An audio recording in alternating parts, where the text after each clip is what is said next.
দেখলাম সেই স্বৈরাচার খুনি শেখ হাসিনা বিদায়ের পরে আবার জুলুম, আবার অত্যাচার, আবার অবিচার, আবার আগুন, আবার খুন, আবার দখলদারি, আবার চাঁদাবাজি। এই কারণেই আবু সাইদ রক্ত দেয় নেই, এই কারণেই মুক্ত রক্ত দেয় নেই, এই কারণে আমাদের হাজারো সংগঠনের ছেলেরা জীবন দেয় নেই, এই কারণে এদেশের মানুষ বন্ধ হয় নাই, এই কারণে এদেশের মানুষ রাস্তায় ঝাঁপিয়ে পড়ে নেই। আমরা আগুন সংগ্রাম বন্ধ করতে চাই।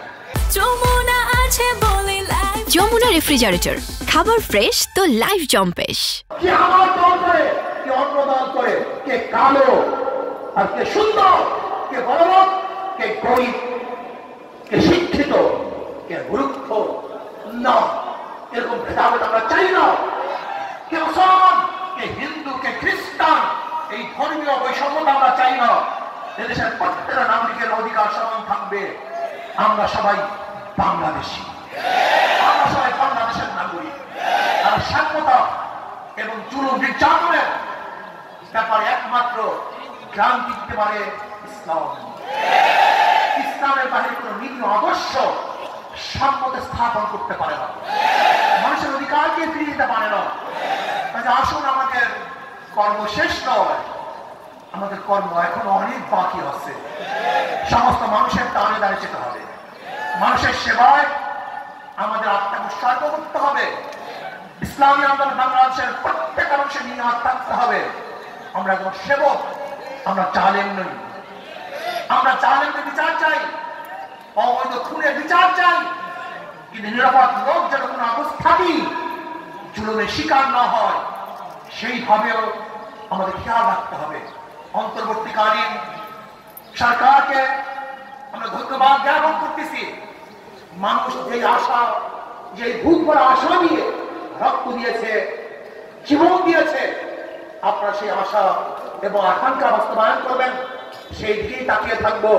এবং আমি ছাত্র সমাজকে বলবো, অচিরেই আমাদেরকে আবার পড়ার টেবিলে ফিরে যেতে হবে, আমাদেরকে বড় বড় শিক্ষিত হতে হবে, আমাদের নিজেদেরকে করতে হবে। আমরা শুধু বাংলাদেশের নেতৃত্ব দেবো না, গোটা দুনিয়ার নেতৃত্ব এই বাংলাদেশের জনগণ দেবে ইনশাআল্লাহ। আমাকে এবং আমাদের সবাইকে সেই যোগ্যতা সম্পূর্ণ নেতৃত্ব তৈরি করার, নেতৃত্ব অর্জন করার তৌফিক দান করেন। দেশকে শান্তি রাখেন, আগামী ইসলাম হুকুমত কায়েম হবে সে আশা প্রত্যাশা নিয়ে অপেক্ষায় আছি। আল্লাহ তাআলা যেন সেটা দেখার তৌফিক দান করেন। একবার বলেছিলাম, আল্লাহ যেন শেখ হাসিনার পতনের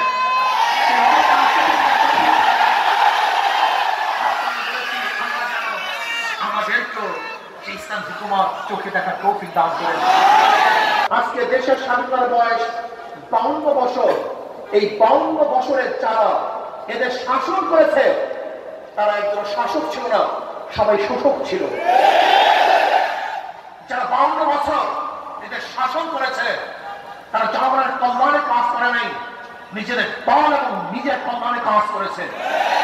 এই 52 বছর যারা শাসক ছিল, তারা মানুষের অধিকার প্রতিষ্ঠিত করতে পারে নাই, বরং নিজের অধিকার প্রতিষ্ঠিত করেছে, নিজের দলের অধিকারকে প্রতিষ্ঠিত করেছে। এরপরে আবার আন্দোলন হলো, এই 24 সনের আন্দোলন হলো।